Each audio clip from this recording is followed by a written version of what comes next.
Woo! Art stream. We're gonna do some comic stuff, and it's gonna be awesome.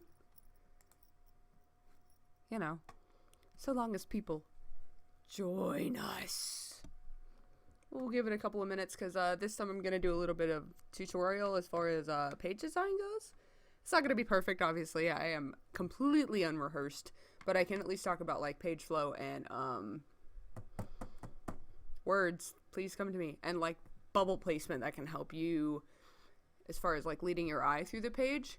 So I'll be showing like some thumbnails and some not thumbnails, like the lettered pages that I've worked on already, as well as some stuff from like chapter 1, so I can give like clean examples of what we're doing. Other than that, it's gonna be a butt ton of fun.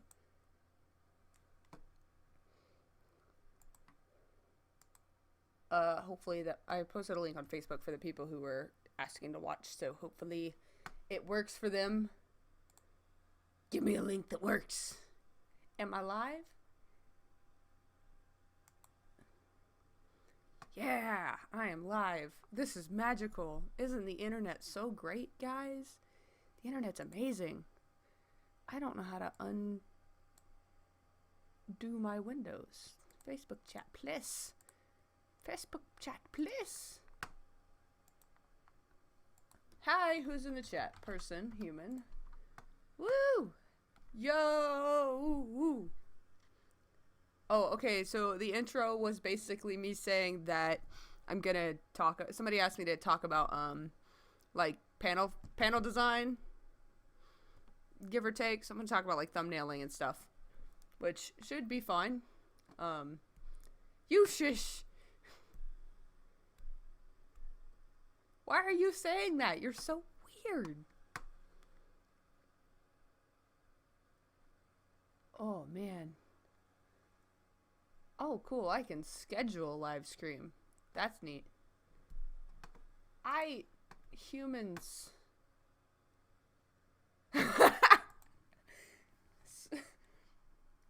So I posted all my Waffle House Snapchats because it's been a complete adventure every time I've gone.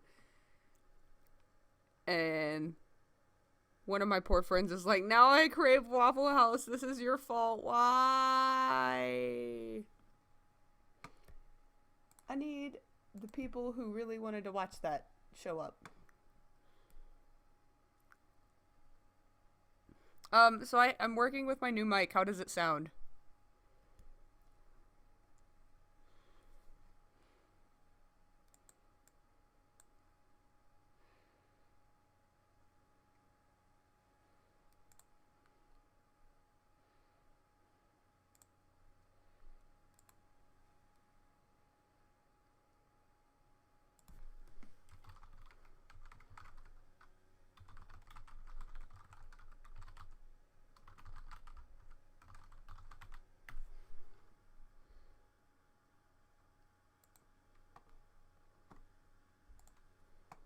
I sound human. That very, very descriptive.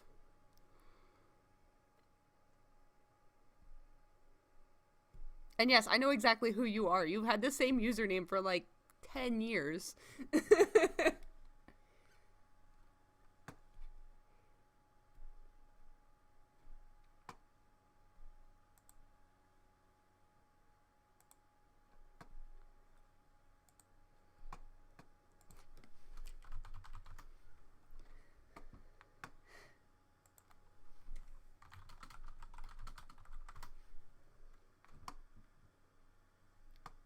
So on a note that is not art related immediately, so that Breath of the Wild trailer though. Because let me tell you how I dropped money on that stupid thing, that stupid Switch at 5:45 in the morning.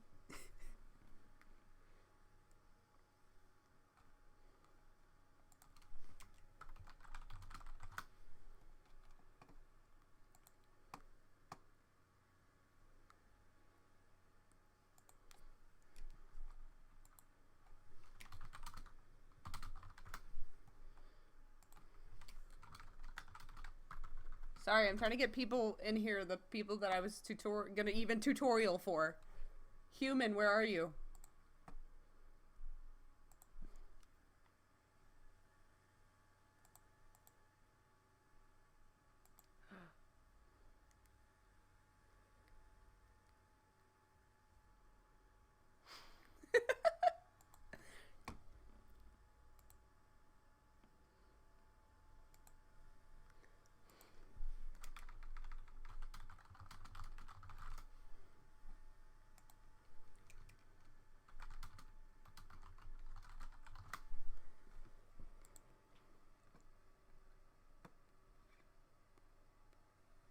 Yeah, okay, so I agree that something is off about it as far as like the game goes because it's like the colors really throw me off and I really loved the graphical style of Twilight Princess, but the story looks like it'll be pretty good and we haven't had a console Zelda game since Skyward Sword.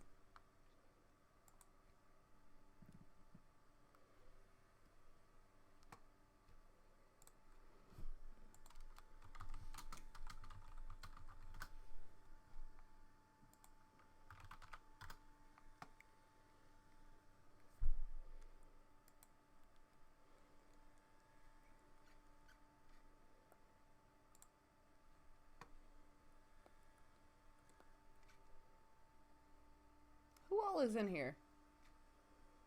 I see 1, 2, 3, but I don't know who the third person is. Third person, show yourself.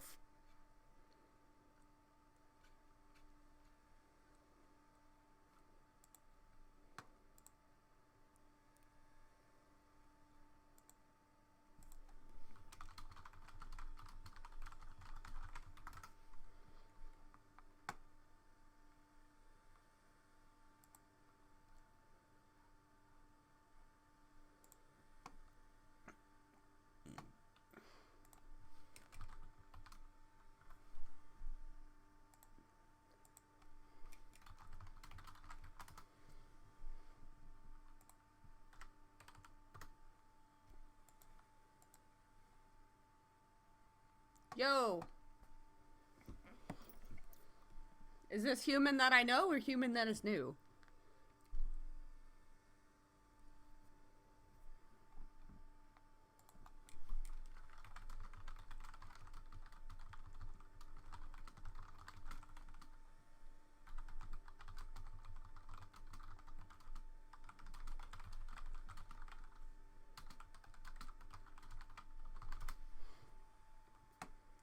Oh, okay.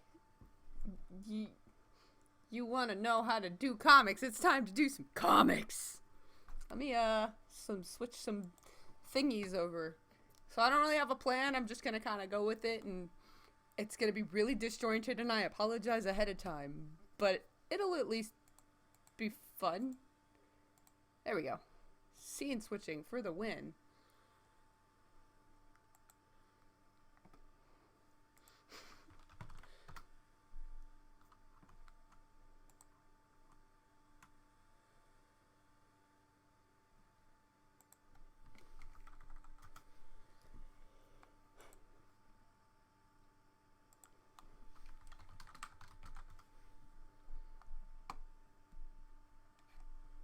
All right. So as far as comic book page design goes, is this clear for you guys? No, okay, it's just unclear for me. Forgive this really kind of cruddy cover. I just threw something together. I haven't decided on a cover yet, but at this point I'm just gonna draw hands because at this point I'm gonna call like chapter these hands because all she does is catch them. Anyway, so there's a few basics to page design. It is like your art flow and then your lettering flow and like how much space your panels take up on the page. Obviously, you don't want to have like your really important thing happen in the smallest panel on the page. It doesn't make a whole lot of sense as far as page design goes. Zoom in. So like, and we can compare like this thumbnail to what the final page ended up being, because it did change a little bit. It didn't change a lot, but it changed a little bit. And it's Google Docs, go away. I don't want you right now. So this is what the final page ended up being.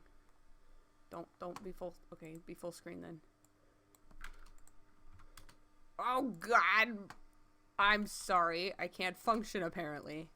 Anyways, so this page ended up looking like this, where I took out the middle panel, and that was kind of at Lun's suggestion, because this panel over here isn't completely necessary, and like the camera ends up jumping from like down below, like this is her side, to this here, like it instead of it just like being like one long thing, it's kind of disjointed in that. So And also, this motion that he makes doesn't exactly convey, like, this follow through doesn't work that way as far as him coming and hitting her from the side.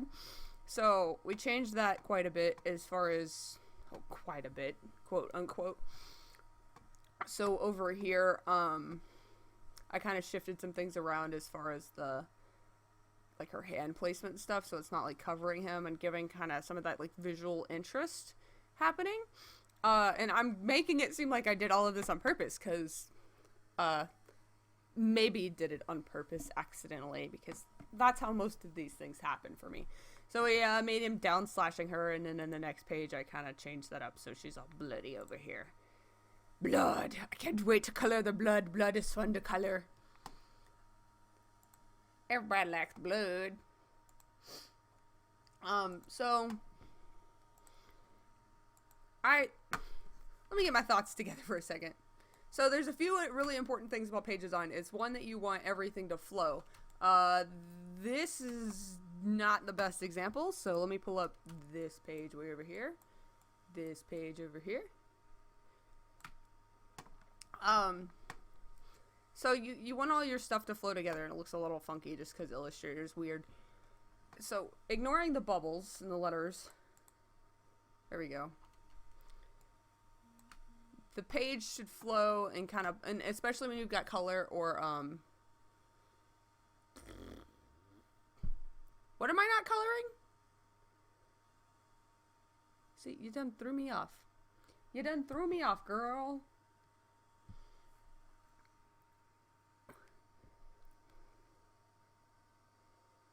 Where's my pen? Bad guys.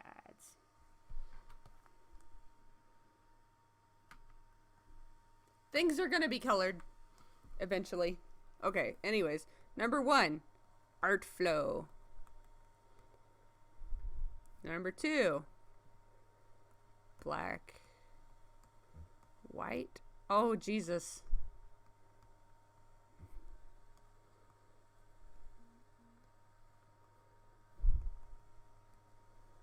Wow, okay. Art. There we go. Illustrator is not the place to be doing this. I can color them.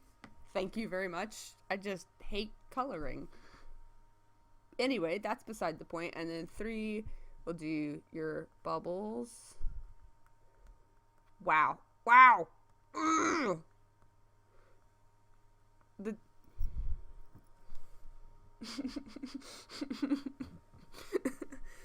That's not working, apparently. Come here, text. Come here, text. Bubbles. And then 4 is your panel size. There we go. Okay, this was a much better idea. Shh. You, shush. I know that I have a type tool. I just was too stupid to use it.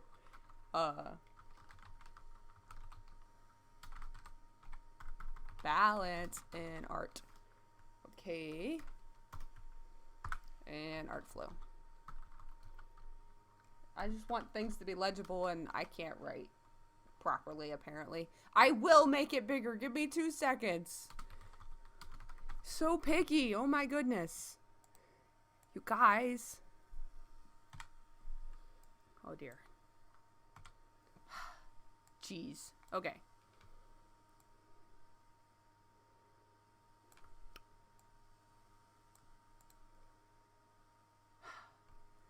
I'm just gonna keep sighing at you. Alright. Number 1 is art flow. So you want, like, your poses to, and your backgrounds, your poses, and just kind of everything in between to lead the viewer's eye through the page in kind of like an S. That's not an S. A Z motion. Because we read from left to right in the States anyway. That's why in Japan, you know, the rules are different, because not only do they read right to left, it's you know, up to down like this. But the same concept still applies, because that's just how things are written. But it changes, like, the shape of their bubbles and stuff. Which is why I really wish that, like, Americanized manga, like, especially, like, amateurs wouldn't do, like, the up and down bubbles that are really kind of, like, that's the give me my shape tool. Oh, it's L. Oh, stop that. Okay, so like in manga, the bubbles are like this.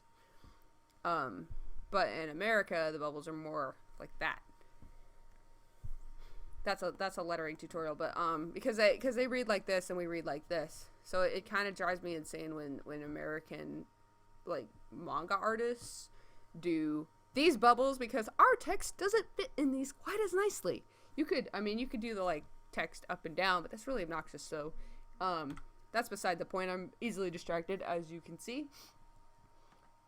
Let me pull up a really good example of art flow though, because I have some good examples in chapter 2 actually, because it's so action oriented. Let's just kind of go through these here. Let's get to the better ones. So as far as like flow goes, you can kind of see that like the bubbles are leading you through. And that's what's important, as far as, because the bubbles are usually going to be like the only white thing on the page, so they're going to stand out against your art a lot more. So they're your like number 2 easiest thing to lead you through the page. So yeah, it all kind of flows like this. I moved this bubble down here in the final page so it goes more like this. But you want your poses to lead you through. So like this bubble leads you over here and to him, and he's looking this way, but then you've got like this motion line. I've got this page roughed out. What am I doing?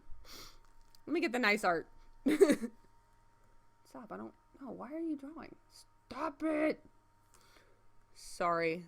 Disjointed human being right here. Come here. There we go. I just said I was going to pull up the rough pages. Y'all, I'm tired. It's been a long day. Why am I doing this? Oh, my mic died. It's not working. No sound.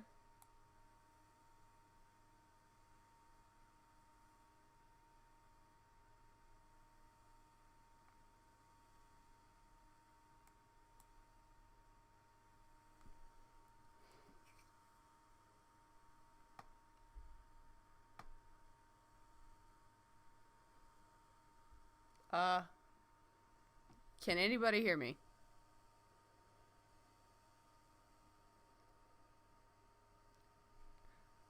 We got 5 whole viewers. Hello, everybody. I can't hear me on my own playback. There we go. Yes. All right, we good. We good. I'm gonna keep going. Talk so we can hear. I'm talking. Talking a lot. All right. What was I saying? Y'all done got me messed up. All right. Art flow.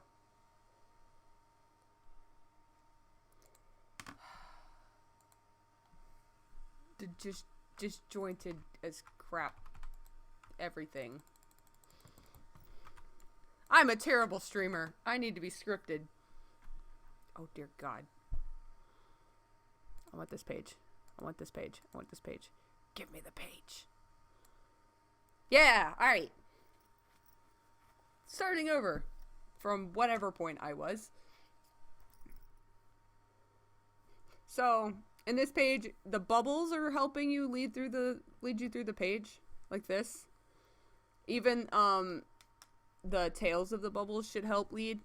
So they could all just be straight, but when they're all straight, sometimes it's kind of like funky. So if you can use the lines and the tails of your bubbles to help like push those curves that push your viewer's eye around, it really helps.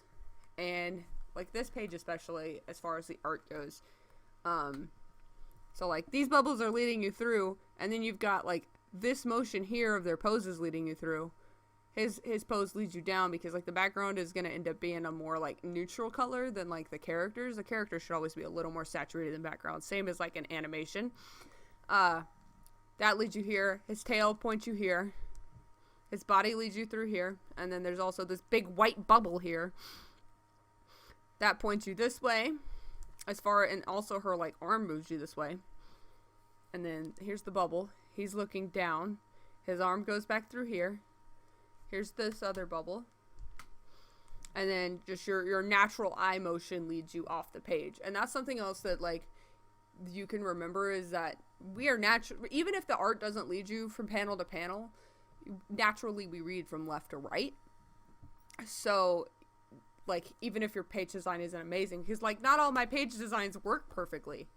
So when my art's not working to help lead the eye as much, I'm glad that YouTube's working for you now. So when your art design doesn't help you as much as maybe it should, you can use your lettering to help kind of fill in the gaps. Like this panel I moved around like 650 friggin' times. Excuse me. Here's another example. So you've got the lettering, and then, you know, just these kinds of lines will lead you through, because like this will be like blacked out. So that's that thing about like the black and white is, in typical American comics anyway, like mainstream Marvel DC stuff, there's a heavy emphasis on black shadows and using your blacks and whites, because like the traditional rule is like a third should be black and 2/3 should be white, or vice versa. Working with color, the same kinds of concepts need to occur with your lights and darks, and it's like a compositional thing that you do with color instead of just your poses. But dynamic poses are your number one thing in comics, like above everything else, dynamic poses, because comics is primarily a visual medium, and like if you can compare, I don't guess you can compare, but you can always tell somebody who knows what they're doing versus somebody who doesn't know what they're doing, because holy crap, talking heads everywhere. And that's not only a page compositional thing, but it's a like knowing what you're doing kind of thing. So if you notice, like, you change the angles in every single panel. Like, don't ever have the same angle twice. And if you do have the same angle twice, the characters you don't need to have the exact same panel like 2 different times. So I go over to Photoshop, let me open a new file. So let's just like do a little experiment here, right? Oh, the layers thing opened on the first time. It never does that. It's always minimized, which is really inconvenient. Okay, so say we've got, please draw. Oh, that's why it didn't draw. Okay, so say we've got 2 panels side by side, and it's just characters talking, right? What's more interesting is this person talking, and then this person talking. Is that interesting? Like, do you want to just see 2 heads of the same size right beside each other? Like, how boring is that? If you even watch movies, they'll mix it up. If a character's having a conversation, they'll be like, oops, come on. They'll have like a shot like this, and then a further away shot. So they'll be like, here's a close-up, and then the character's talking, and then they'll have one that's like slightly further away and have like part of this character in the background, like that, or foreground, I guess, and then that person's talking. And it's the same kind of concept that applies with comics. You always need to be aware of like cinematography, because that's one of those things that super duper helps out as far as like setting up your panels and your composition. But if you want me to be completely and totally honest, with the chapter that I'm working on right now, I didn't like pre-plan my pages. Like, yeah, I've got my thumbnails, but instead of saying, okay, here's my thumbnail, and I've got X dialogue that needs to go in this panel, and this dialogue needs to go in that panel, and then this dialogue needs to go in this panel, and then just kind of doodling out here and seeing what I want to do, and then having things happen, I took a different approach. And it's something that worked for me, and it might not work for everybody. This kind of thing is like the typical approach, is where you thumbnail things out really small, and then you make them bigger, and you tighten the sketch up, and you make it bigger. But what I do, contrary to what most people do, is I doodle the crap out of things on the other pages. Like, I have a separate Photoshop document full of any doodles that I want. And sometimes the first try is the try that happens. And then in this case, I can kind of arrange it the way that I want to arrange it. See, it's just shots in different ways. But you can see, like, this shot got thrown away in exchange for this shot instead. And then I ended up having to flip it because the camera flipped. You know, I redoodled that several times. And Lynn still doesn't like this. But I like it, and she can get over it. Shade.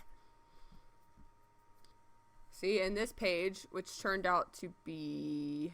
I already just drew this page. Stop trying to draw on my pages, butt. Stop that.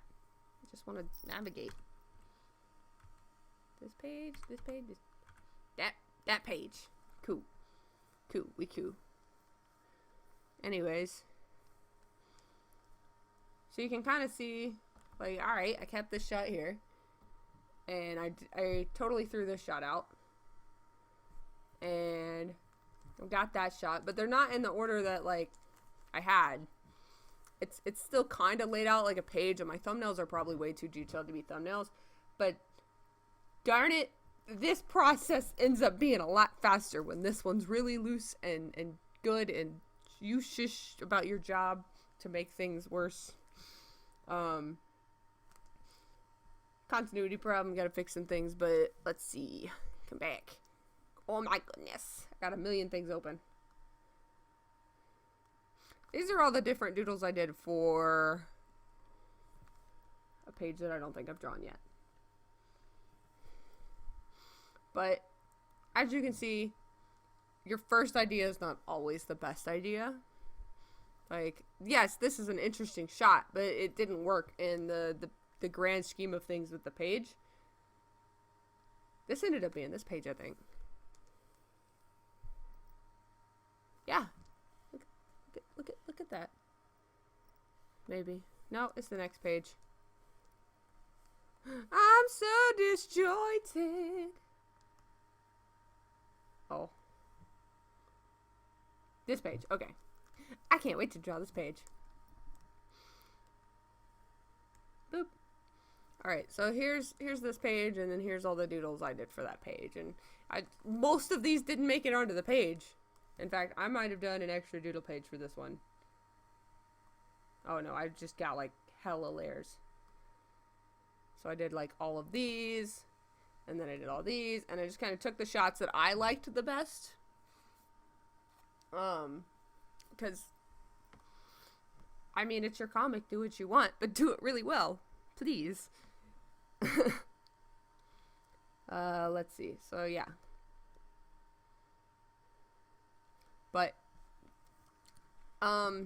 as far as, like, posing goes between your panels and your pages, like, every pose needs to tell the story first. So what I did differently for this chapter was not only that I was drawing, you know, all the panels separately on another page and then assembling them and moving things to be the way that I wanted them, and then figuring out, okay, is that flowing right? Is that not flowing right? I also make sure from now on that every pose has a story to tell, because like I've said a million times, and then I'm gonna keep saying over and over and over, just like animation, comics is a visual medium. So you know how you've got like Pixar shorts that are like, they don't have any words to them, and they don't have to have words because the animators are telling the story with the characters, and that's what you're doing with a comic, is you're telling the story visually with the characters. So the thing that I did differently was that instead of going from my script, which was really long and would have been really wordy, and there would have been way too much dialogue on every page and not enough action, and it would have just felt really bleh for each second chapter. Like, you know, it's been the whole first chapter leading up to something to happen, and then nothing interesting happens. It's kind of disheartening, and then you lose your readers, so you gotta make it more interesting. It's like, take Legend of Korra and Avatar The Last Airbender, for example, is every episode has something happening. Like, even the filler episodes have something happening, and typically there's something kind of action-y happening, because, like, we as people are drawn to action. It's just a thing that happens. So you want everything to be action-oriented. You know, how can I tell the story through the actions? And when you do that, it kind of helps, like here, like her, even like the little things like the ponytail shape, help lead you into other panels. Her arm will lead you down here. He's like this big black mass, which pulls you down through the page. And then these poses, lead you off the page. So little things, even just like, where's the finger pointing? Where's the character looking? You know, how is the arm positioned? You want everything to help lead. Like this. Like, I love this panel. I don't ever do thin panels like this. I love this panel. You know, he's stalking through here, and then this leads you over here, and you know, oh god, she's here, and then her hair shape against his darker blue shape that'll be here will lead you through here, and then these shapes lead you here and back up with this word bubble and down through his body off the page here.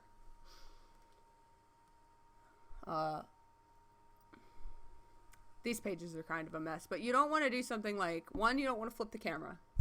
Like, don't flip the camera.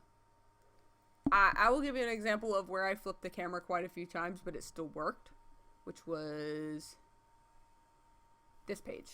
I flipped the crap out of the camera on this page, let me just tell you. Because like right here, you're seeing like this is the right side of her face, and that's the left side, and that's the right side, and that's, where is he in position to her? I don't know. Maybe that's her front side. Okay, so this is the same side as that. And then the rest of the page, it stays the same. But typically you would not flip the camera. At all. Don't do it. When I catch that it happens, I'm like, okay, did they do this on purpose? Because flipping the cameras are really like, it disjoints your audience. Like, they don't know what's going on, you know? It's like, oh, okay, this person's over here. Like, I've seen it where, go away. Let's just start about the 180-degree rule, which is one of the things that like needs to play into your page. It's a compositional rule. Character A, and character B are standing here talking, and they're facing each other like this. Dot, dot, dot, dot, dot, dot, dot, dot. So if you draw a line between character A and character B, and then you like draw a circle around them. Close enough. The camera should only ever stay on one side of this circle. Like this whole area, don't go over there. So here's A. In this case, I'm gonna move this so I can be consistent. Go away. Okay, we're gonna use this side and not this side. So camera needs to stay on this side of the line. So this is A, and they're like, hi, how you doing, friend? I guess.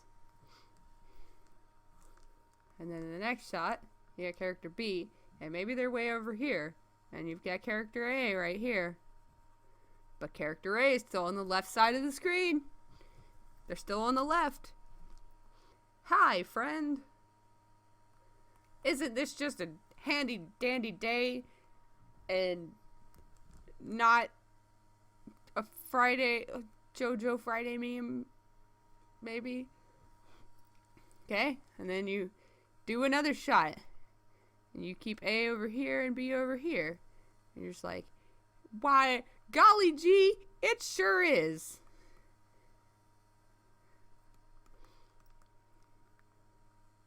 And you just do things, I guess. Typically when I have a character in the foreground, I shade them out when I'm doing like my thumbnails because it helps me distinguish. Because things in the golly gee, things in the foreground are typically darker, or more saturated. That's just a color composition thingy. Yeah, go way too detailed on my stick figures, bro. Too detailed. Let's give him like a mohawk. Yeah. Mohaku. Now he's a Spirited Away character. And then this guy can have a pompadour. Is that the right term? Howdy, friend. There we go. Yeah. Check it. There's always a character in anime with this hairstyle. If there's not a character in an anime that doesn't, like, if no character has this hairstyle, it's not a real anime. This is the most anime thing on the list. Even Yu-Gi-Oh has this hair. And that's pretty, like, basic as far as anime goes. Because, you know, Yu-Gi-Oh got the... Yu-Gi-Oh! He looks like a chicken. Time to duel. Yeah. How does his bangs go? He's got the big, huge... Yeah! And ridiculous posing.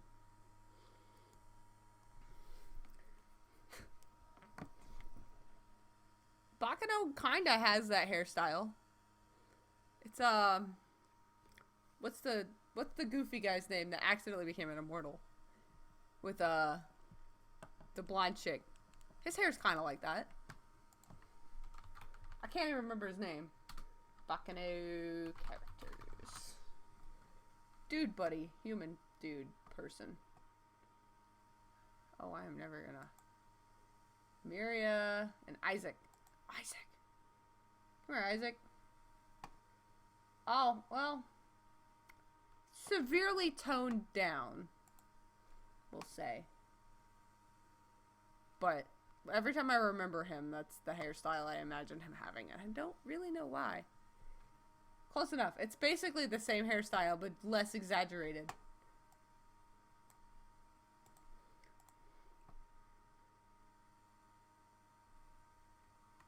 What draws Merrick? I'm not drawing Merrick. Shish! This is obviously Yugi with his black jacket and his ridiculous physics and his weird hair. Yeah, see? Now it's got the extra color and it's boom. Boom, it's Yugi. That's beside the point. See? So distracting, y'all. Go away, Yuki. I could draw Jaden from the worst Yu-Gi-Oh series. Actually, I can't say that. I watched the heck out of GX. I watched that thing all the time. I had made my family DVR it. And I, like, binge watched it for, like, 2 nights at my dad's house. And then they stopped airing it or something. And I never picked it back up. Anyway, this is Compositional Rules 1. Ooh, excuse me. Got the cough-sies. Don't cross the camera. Don't cross the line. And then the other thing you need to know is what's important as far as your compositional shots and stuff. You got like your close-up where the face is taking up the whole screen, or your extreme close-up where it's like eyeballs or something. And then you got like your upshot and like the perspective and stuff. Ha ha ha ha. And then your down shot. Oh no. Mew mew mew mew. And then like your wide shot for like establishing things. I don't use wide shots a lot. I like to use my whole page. Oh, 5Ds. That is the worst, isn't it? I don't know, because now they have like 3 other versions that have... Oh, you want an extreme close-up of the nose? Okay.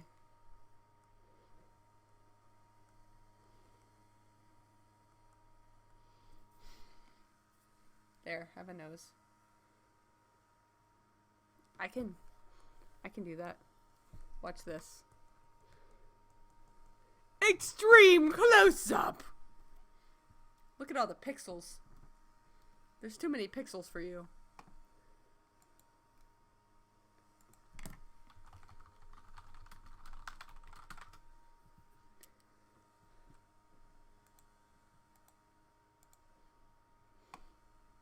This is called Tiger Fear.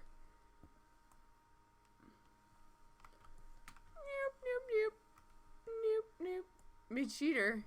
Me cheater. I am a cheater.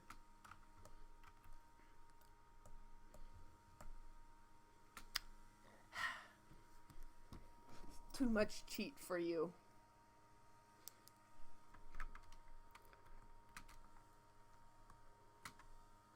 I don't know what I have and haven't covered in some order one way or another.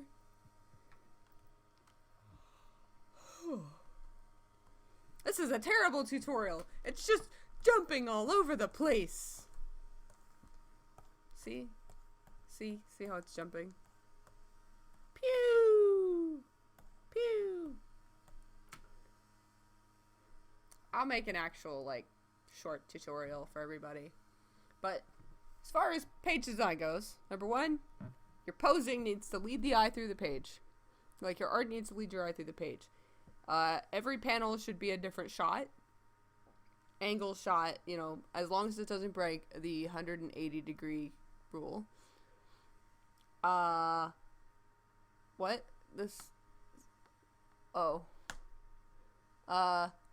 Your lettering should help lead through the page. Even like your motion lines can help lead through the page, or like your eye lines. That's the most important thing with your page design is everything needs to lead you from this corner. Oh, I can't point with my finger.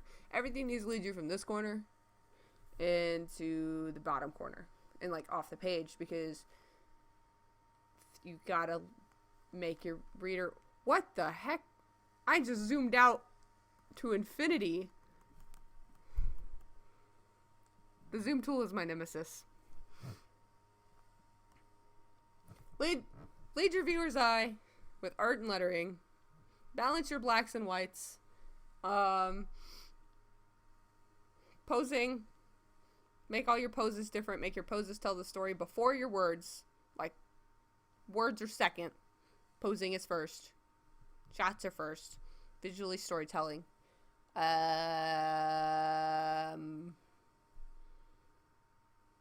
More technical terms that I can't think of right now.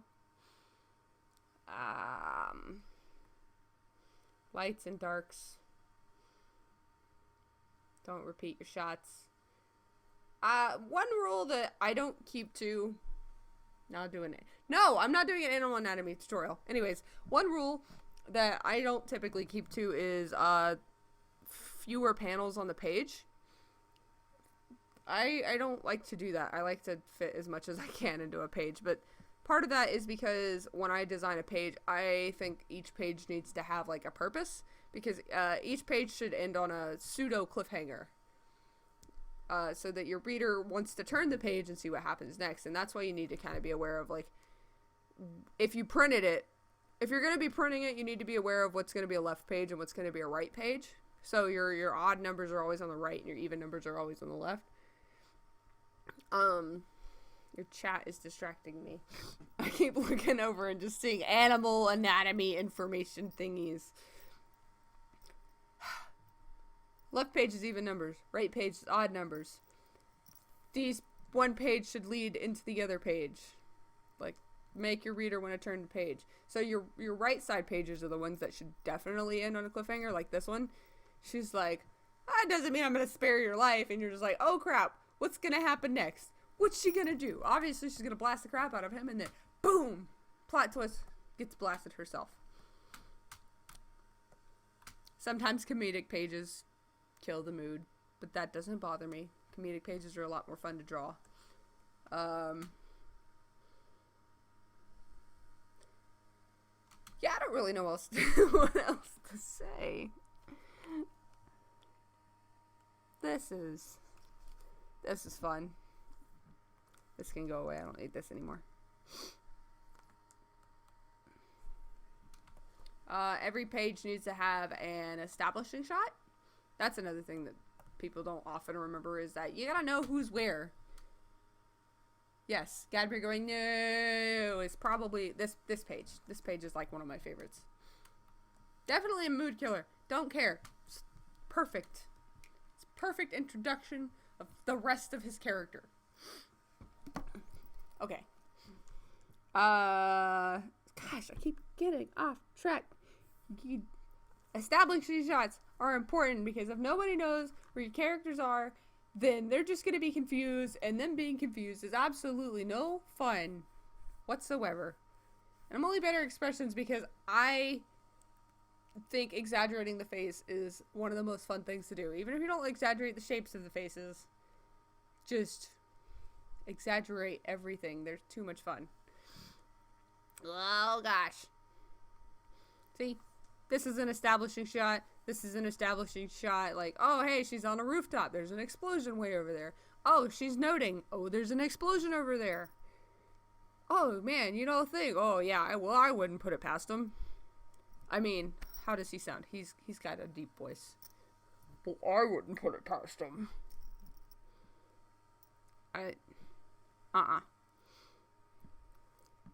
Establishing shot, establishing shot. So like your wider, more far away shots are typically establishing shots. But you gotta know where everybody is in relation to each other. So like this is a really important panel as far as establishing goes, because okay, dude's over here, she's over here. Obviously they got blasted back by this huge explosion that happened. And then this is just kind of, and then this panel especially establishes, this is Tiv, the tiger, with a little bitty mark here. You know, kind of shows where he is in relation to them over and over, because that's important. And then they show up on this one, and it, like, just these little things, like, oh, here's the end of his tail, here's his body, here's his body, here's them in relation to each other. Because anytime a character moves, you need to know where they're moving to. So if somebody has taken 6 steps to the right, and they're suddenly further away, we need to know that they've taken 6 steps to the right and are further away. And where that put them in relation to everything else. So they're moving in, and then she moves over here, and he's just kind of like, blah. And then this is in a situation that he moved over here. Establishing shot of this mess of a box thing that I don't have a name for. Another establishing shot, because establishing shots are friggity fraggin' important. Here's that up shot to be like, yo, I'm so intimidating and stuff. And that's a pseudo down shot. And he needs to be all shattered out. Kind of like scene transitions. Scene transitions are hard. They're their own thing. Let me just tell you. It took me a while to figure it out, because at first I wanted this panel over here on this page, but I needed this shot, and it didn't fit in this space in the way that I needed it to, so I didn't force it to fit. Just move things around the way they need to be.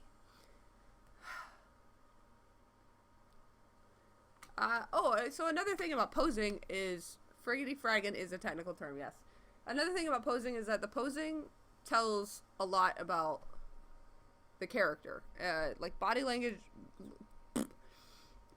is one of those things that tells a lot about like the mood of the character, who the character is. So you've got like take into example when you look at how about I can think of something immediately off the top of my head.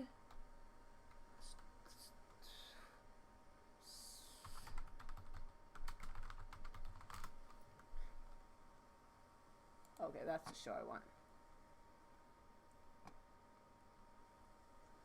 But I want full body pictures of these guys in their classic poses. Let's do...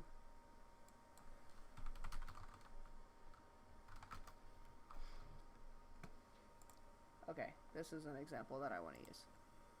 So if you look over here as far as character posing and stuff goes, like Big Hero 6 is a pretty good example of that, because it gives you an idea of each character based on just the way that they're standing. And this comes into character design and not just like the whole comic thing, but it's important. You know, she's kind of just like on her toes. She's more like stout, like more, you know, stay put on her feet, less up in the air and more sturdy. He's pretty woosah and relaxed. He's always pretty relaxed. Like I imagine his side pose being just something kind of fun. Like if you looked at like a 2D drawing of him from the side. Why is this over here? I need this over here. Or he'd be kind of like I'm not gonna do this right, but you know, like this kind of like loose shape with his feet like that and his arms like that. There's zero balance in this pose. Holy crud. Versus somebody who's standing like this, and he's like, this is very confrontational. I'm gonna fight you, mate. I skipped a leg day, but I'm gonna fight you. This guy's got big bell-bottom jeans.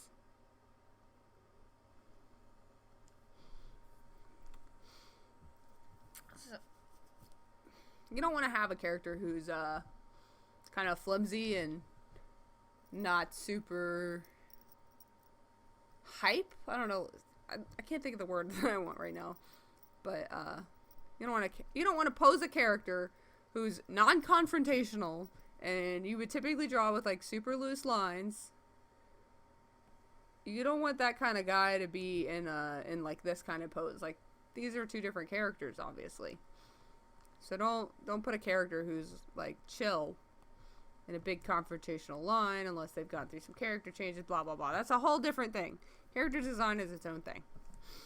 But that just kind of plays into the posing. So posing tells the story, words tell the story, expressions tell the story, but expressions are part of the body language. So the whole body should tell the story of the expression. I'm so flighty in my thoughts. Is there something else I should be covering here as far as page design goes?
Animal anatomy has nothing to do with page design. What am I missing with page design that I haven't already spilled like 500 times? Because I'm very, very good at repeating myself.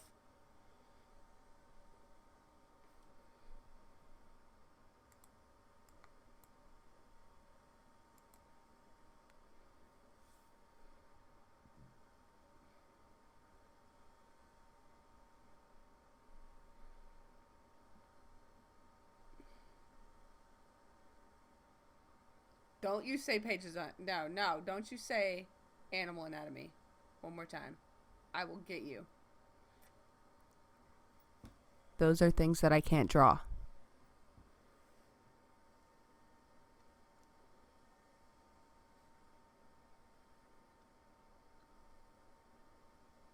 Box sizes and shapes. That's... Ooh, man. That sounds really nice when I get real close to the mic.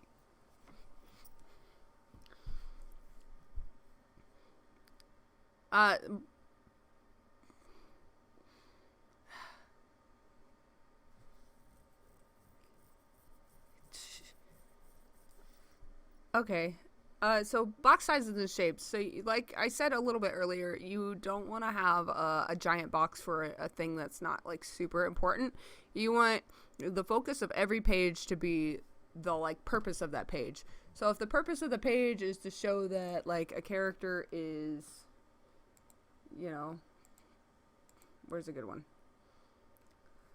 So like this panel is the biggest one on this page for a reason. Sorry, I got some feedback. It's throwing me off. Go away! This page, this page, this page. Alright, so I made this page. This is the biggest panel on the page because this is like the biggest action on the page. You know, you don't need a panel this size for like this kind of action. Well, I guess it's not an action, but you don't need like a panel of this size for this shot because you don't want to fit this shot into this small little space. So that's why like your panel sizing is kind of important. That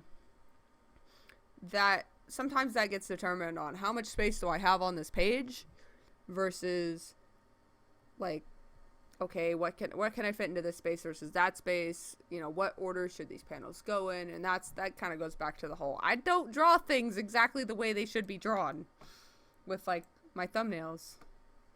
I do things a few different times before I figure out what I want to do. But, you know, just kind of works out that way sometimes.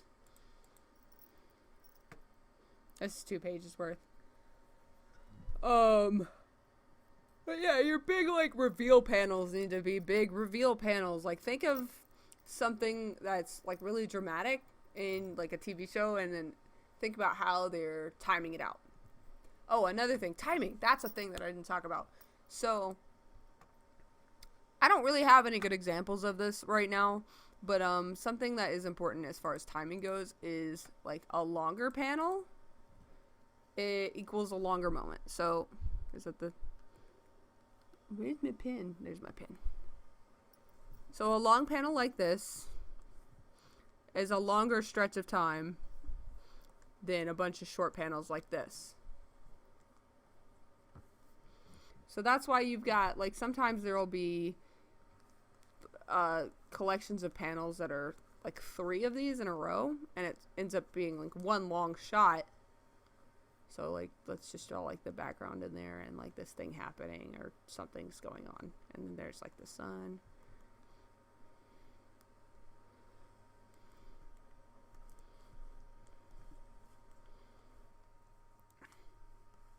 So, like, imagine any time that you've seen something happening. Or if there's, like, okay, this character's walking from point A to point B. It's the same shot. It's basically one drawing. It's just separated into panels to say, hey, there's a passage of time happening here. Versus here, it's like a bunch of quick moments. Because you thinking about it kind of logically is, how quickly are we reading across? You know, we're reading down, but we're still scanning left to right. Even though we're just going straight down. So if that makes sense, then that would be kind of one of those things. And then, like I said, you don't want to have a big thing happening in a small panel. You want the focus of your page to be your biggest panel. And that's why a lot of people say, like, 4 to 7 panels per page. Try not to go over that. I go over that all the time. I ain't gonna lie. But I think, like, 7 is probably my average. 1, 2, okay, so this panel has 5. That is 6. That is 2, 4, 6. Okay. 5 to 6 is about how many I average. I try not to do too many more than that, because then you get drawings that are super duper tiny. Like on this page, all the panels are really friggin' small. But I only wanted this to be 1 page. So that's the thing you gotta remember, is if it's not gonna fit on 2 pages, don't force it to fit on 2 pages. And if you don't have the, like, page space, don't try to fit it on that page space. It's all, like, up to you. Like, there's no one way to do it, but there is a wrong way to do it. And the wrong way to do it is to, like, overdo it. Like, there's 8 panels on this page here. It's a little bit too many panels.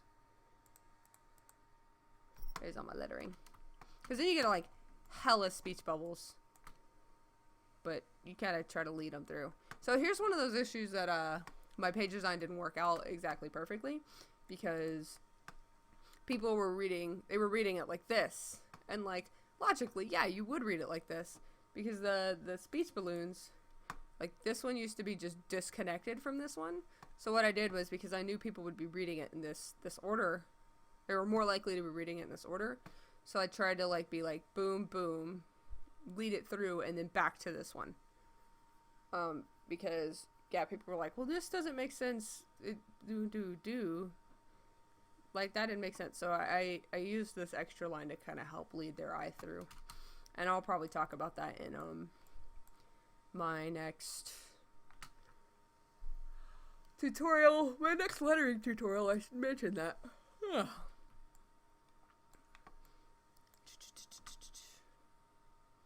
I like connecting bubbles like this. I think it works out pretty well. You know, leads you through. Like, he's not in the panel, but you can tell that he's saying this. Her body leads you out. This leads you around here to help you follow the action. There's action happening here. His body's leading you through here. His eyes are leading you here. His eyebrow will lead you down here. This stuff will happen.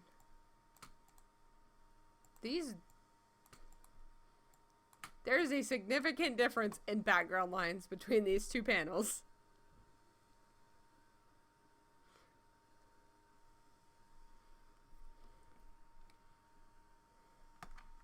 Yeah, that's actually a great thing to mention is don't do 800 pages of 3 or 4 panels. Because think about how much gets told in 3 or 4 panels versus 8 panels per page.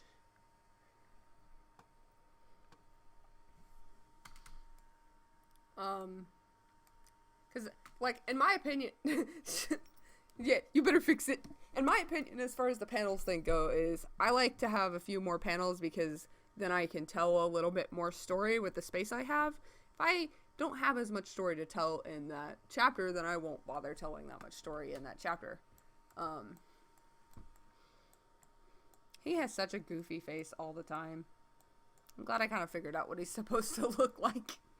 It's only been like 10 years.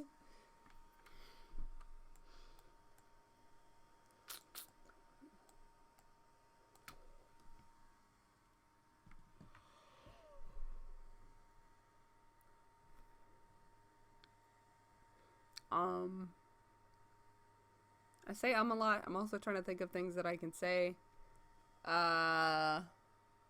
Gadmir's faces are amazing. Do you want a preview of Gadmir's faces? Oh. Come here. Come here, Gadmir. Gadmir makes all the best faces. I gotta show you. Where's the no page? Because that is, like, legit my favorite page.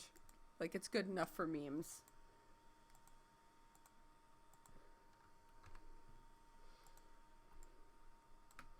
Look at his cute little face. Look at his shocked little face. He's just like, oh god, no, not again.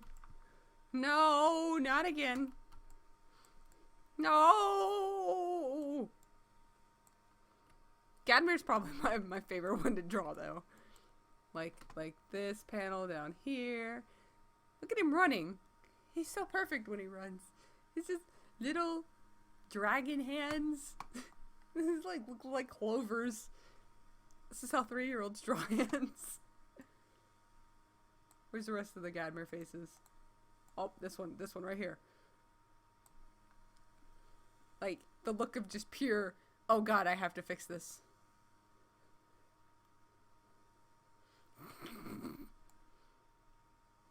Typical Gadmir face. Another typical Gadmir face, because this is the face he's always making when Daru does something stupid. Oh god, I gotta fix the anatomy on that page.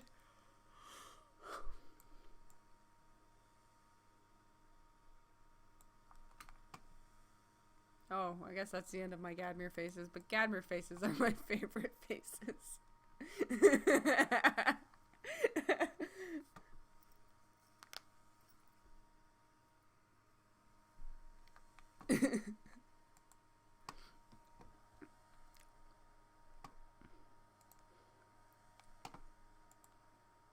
Where's he at? Where's he at in chapter 1? His chapter 1 faces are pretty great too. Like, I love this face too. This face turned out super yummy. Look at him. My face win. This gives me life. Where you at, Gadmir? Just unimpressed. He's never impressed with antics. Never ever. Although, this is probably my other favorite panel though, because their faces are just confused. Oops. And then... Nah, he didn't make any good faces there. before you do something stupid.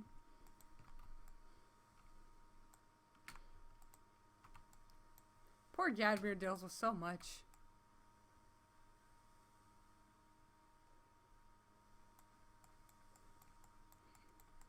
Anyway, I don't think I have anything else to say on page design. Okay, here's an example of me reusing a shot. But making it work.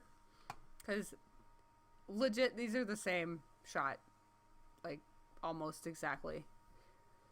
Oh, I forgot his ears were pointed. I am gonna have to remember that in the future. But these are pretty much the exact same shot, but like this one is shorter and a little more zoomed in. Shorter, like not as wide. It's not as wide. And this one's a little longer because like he's pausing, he's confused. So it's a little bit of a longer moment.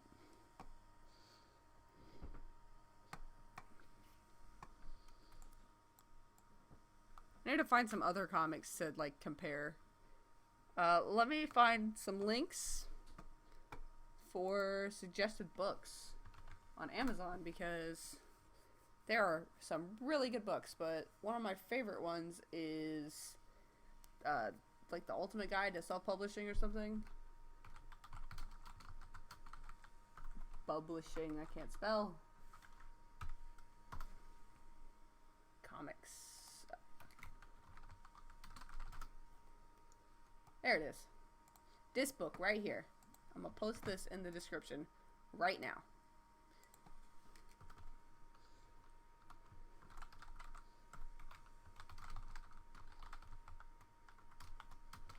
Boom. Hopefully this link works. Boop. And it's saved. You might need to refresh.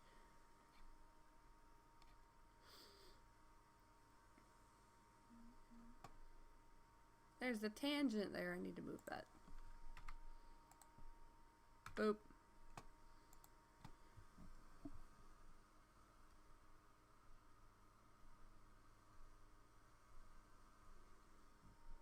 Oh, it's got poor buffering. That's amazing.